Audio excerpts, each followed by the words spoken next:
Why, hello there, my little pebble. It's been a little bit of time since my last vlog, and I've been changing things up since the last time you've seen me, so let me fill you in on what you've missed. Papa Stone has gotten a job as a bartender. I now make drinks for people, even though I don't drink, which is hilarious. I've released a few new songs, and we're gonna get more into that in just a moment. And honestly, I don't really know what else, because I don't remember the last thing that I actually vlogged, so we're kinda just gonna start from here, with a very important announcement. This page is no longer only for vlogs. But the channel name was Elijah Stone Vlogs. Ah yes, but that's changed too. Let me fill you in on the idea. For quite a while, I was kind of in this little loop of post everything, throw it to the wall, and hope that one thing sticks and people will just kind of find your personality in the in-between. That didn't work at all. After a long conversation with my roommate, he informed me that one of his favorite styles of my videos is when I'm actually out going and doing things and bringing you guys along with me on adventures. And his advice was that I start doing long-form videos on YouTube. But weren't you already posting vlogs? Yes, my child, sit tight. As you may be able to tell from my username, we're hitting kind of a rebranding moment. Because I no longer want to just post vlogs. And why is that? That is because some weeks I have so much to do, like so many fun adventures, and I want to bring you everywhere. I want to bring you into every store and into every conversation and into every studio session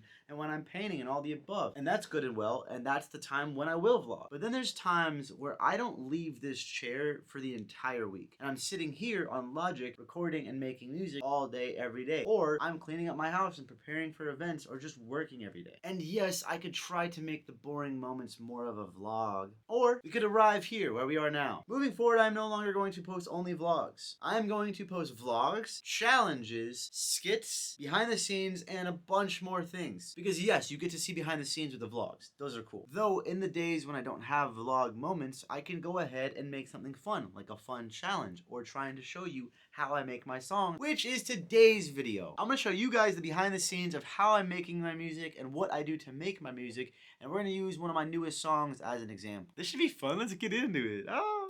First things first, we're gonna start with this guitar because this was the guitar my pastor gave me, and I really like it. So shout out to my pastor. Thank you, Pastor Philip. I appreciate it a ton. It's even got a little E on it for Elijah. While sitting in a studio session with my homie Danny Couture, he showed me this tuning Dad Fad. D A D F sharp A D, and it sounds like that on an open strum, which is so beautiful. And then you can add one finger and it changes everything. Or, you know, or two. So pretty. I'm gonna go ahead and open up this project so I can show you guys what exactly went into making my last song. And a little bit of the backstory. So I was sitting in the music store Sam Ash before they went out of business, and I was in the acoustic guitar section, and I grabbed a nice Taylor and I tuned it to this tuning, Dad Fat. And I decided to start playing around with it. And I wrote this little melody. It was like this.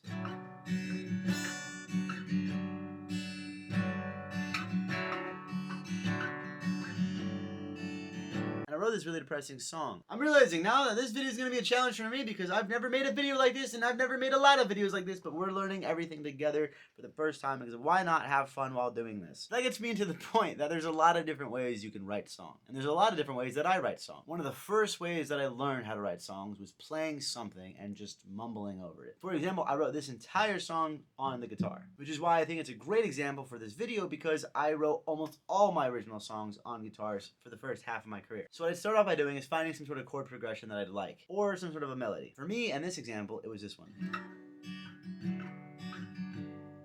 And that felt like exactly what I wanted.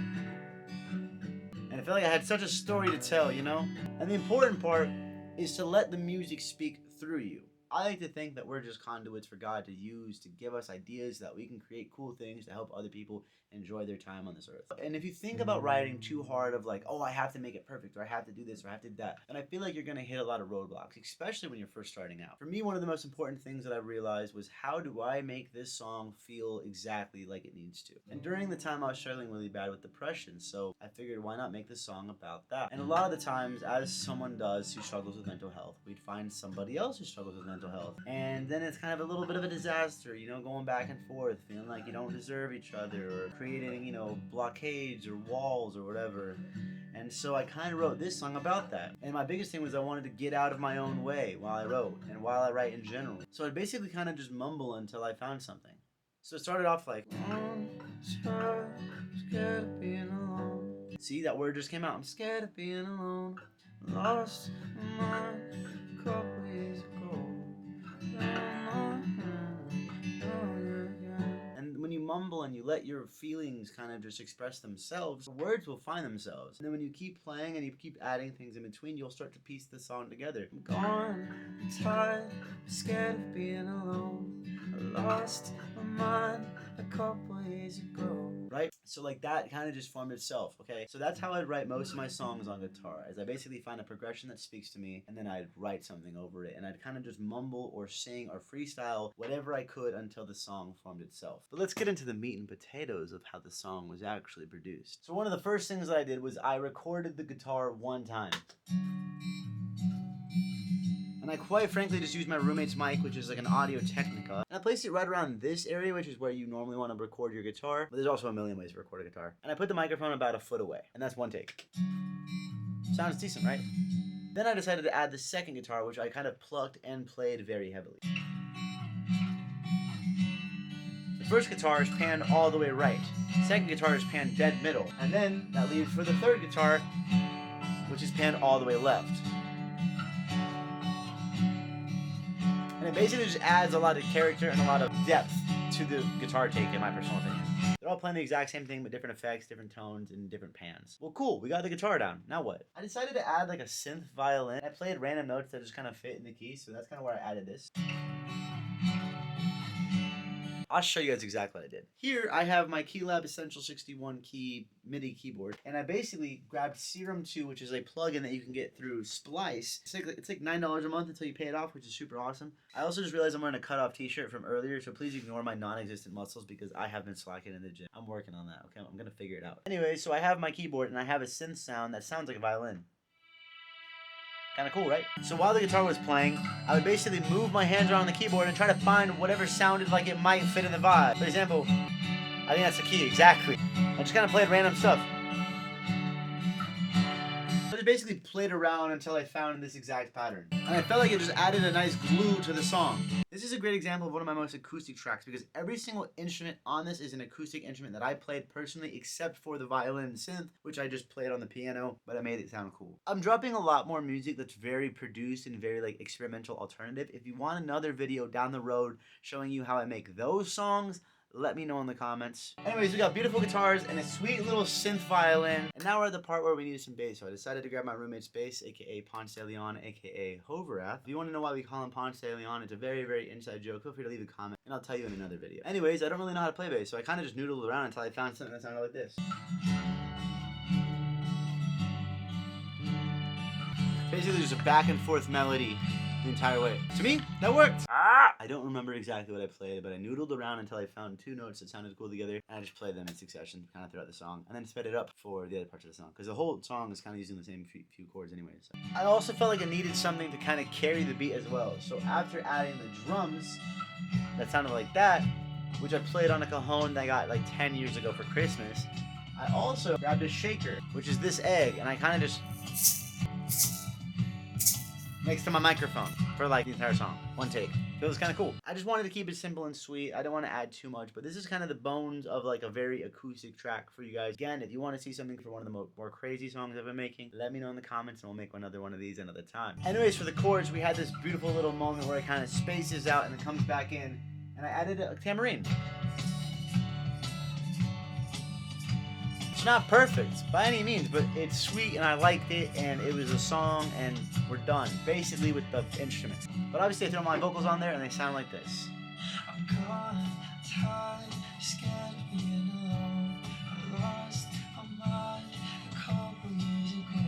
And if I'm not mistaken, I use the exact same microphone that I use for my guitar, because why not? And that's basically how the song came together and how I recorded and made this song. But one question I get all the time is like, what's my vocal chain and what are the plugins that I use on my instruments and all those things. So let's get into that part right now, which is a little bit more technical. So we're kind of going to speed run it, but let me know if you guys want a more in-depth video on that. But let's get to that part right now. For my vocals, I don't use a ton of different plugins, but my vocal chain changes like every single day because I decide to add new things or take things away. So I'm just gonna show you what I got. Please excuse the shaky footage, but first things first, we have a gain on there. Then we have our auto tune. Then we have a compressor, which looks like this. It's just kind of for some gain and some peak reduction. And then I have a de-esser. And then I de-ess it because I have sometimes a little bit of a lisp and it kind of comes out every once in a while. Not really, but it happens through when I'm recording vocals. And then we run a multipressor.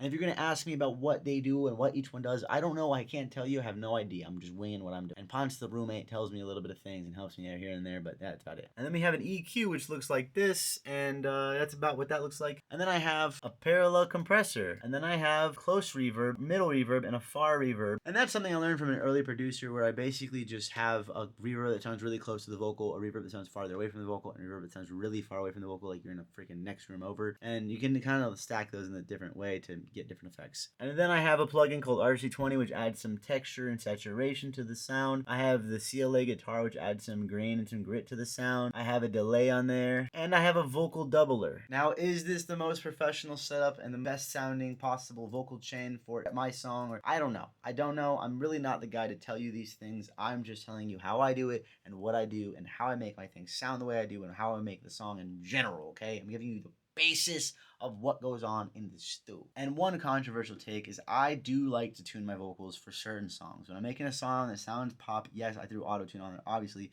Do I crank it all the way to 100? No, because that would sound crazy. I get it to the best of my abilities, and a lot of times I'm hitting certain notes, I'm singing certain songs. The note might be slightly flat or slightly high when I'm singing the song, so yes, behind the scenes, you're gonna know, I tune it. Basically, this is a vocal right here, and this vocal, if it's a little too high, will sound out of key. You want that note to be right in between. And because I like a good pop polished vocal, I do tune the vocals because I think it sounds better. And it was what I was taught as an early musician, but there are some songs where I sing perfectly and it just sounds good, and some days where I just can't hit the note that way I want to, and I do tweak it a little bit to just make it sound cleaner. This doesn't mean that I can't sing. I absolutely can sing, and I sound great live most of the time. But if I'm gonna have a record that's gonna be on all streaming platforms and streamed, a bunch of times, I want it to be pretty dang perfect, or as close to perfect as possible. And now for the guitar stuff, it's honestly really simple, and I'm not gonna go ahead and give you a whole thing because it's kind of a lot, and there's a lot of things you can do. Honestly, I just feel like everything kind of needs some sort of a compressor. You gotta EQ a little bit of everything. You can add reverb and distortions and different effects as you see fit. The truth of the matter is, as long as you just play with things and have fun and experiment and like literally just throw something on there, see what it sounds like, see if it sounds good, and then take it off if it doesn't sound good. Find new plugins that you might like, whether it be like you want to have a guitar amp going through your vocal chain, like that's fun, that's cool, try it. If you want to have 4 compressors on a guitar track, see what it sounds like. That's kind of my approach with most things and how I'm handling my production level in general and how I'm learning to produce in general. So though I could totally give you like a walk down of what everything is on every single thing, I would totally get bullied in the comments because I quite frankly don't even know. In short, the guitars have some reverb and they have some compressors and some delays. That's about it. I also use Logic's stock plugin for the guitar sound. Sue me. So one thing I forgot to mention is that I do love a good little extra vocal in there. I'm not great at harmonies yet, but I do love to do a high and a low octave to just give it some extra vibe. And sometimes I just do doubles. And a double just means the exact same vocal style. Like you just sing the exact same thing twice and then you just put them side by side and you pan them left and right. It sounds like there's 2 voices, but it sounds like it's really kind of one voice. It's kind of a fun thing. I just did it there to add some texture. And that little pluck you hear in the background, which is this. That is a mandolin that I played, and I've never played mandolin in my life, but I grabbed it and found some notes that sounded like they were in the key, and I just noodled. Not very complicated. It adds texture though, because in the grand scheme of things, maybe I'm stuck on the thought of us.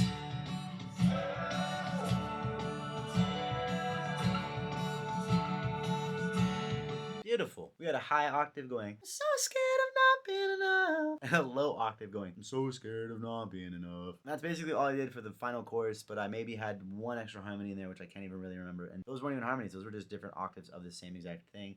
And so it sounded cool for the final thing. If you want to go ahead and listen to the song, it's out on all platforms right now under the name Broken Love Gives Broken Love. And that concludes how I make my songs and what I actually do to make the songs happen. For the last bit of this video, I'm going to show you exactly what I'm using to make my songs happen. Disclaimer, you do not have to have these things to make your song sound good. You don't have to have anything to make a song sound good. You have to have the passion in your heart and the idea to make it happen and the desire to never give up, okay? Now let's get into it. Let me know a lot of these things I just kind of bought after my producer because he told me that I should buy them and they were good and I liked them. I liked the sound, I liked the vibe, I liked everything about it, and I was like, I'm just gonna buy this setup, honestly, not gonna lie. We have my Apollo Twin X, okay? This thing is awesome because one big knob, it's very easy, and then you can also put a pre-chain inside of the thing. When I'm doing demo vocals, I can put auto-tune, reverb, some EQ, and some compression. That way when I'm doing practice vocals, it sounds good in my ears, and that's what I like. I use Audio-Technica M50X headphones, and these are some cool versions I found on Facebook Marketplace for like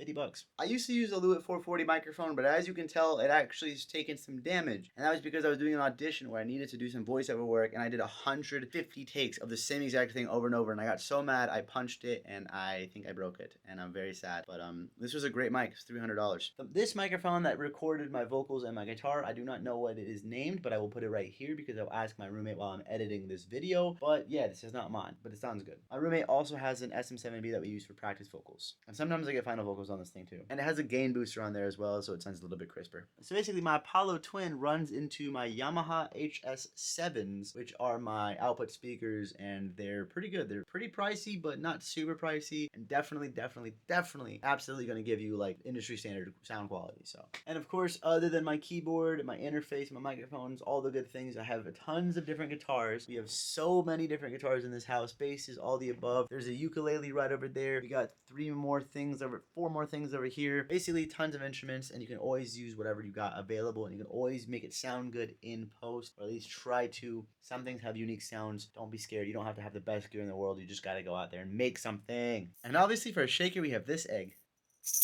Wonderful. But of course, everything gets recorded on my Mac Studio with my big old monitor because I like a big old monitor. And I got Razer keyboards and mouses because I'm a gamer at heart and I love the way they feel and sound, and that's the way it is. And that was how I make my music sound the way it does, and that was my most recent song, Broken Love Gives Broken Love. Obviously, every song is different. Every style of writing is different. Every time I write with new people, it's different. So there's many ways to do that. If you want a video on every single type of way you could possibly write songs, let me know in the comments as well. But this has kind of been the most common way that I write and produce songs because it's the easiest, where my music flows and I just play random things and I put it together and I just add some sparkles. If you like this video and you want to see more like it, feel free to leave a comment, subscribe, and I'll see you guys in the next video. God bless. Take care.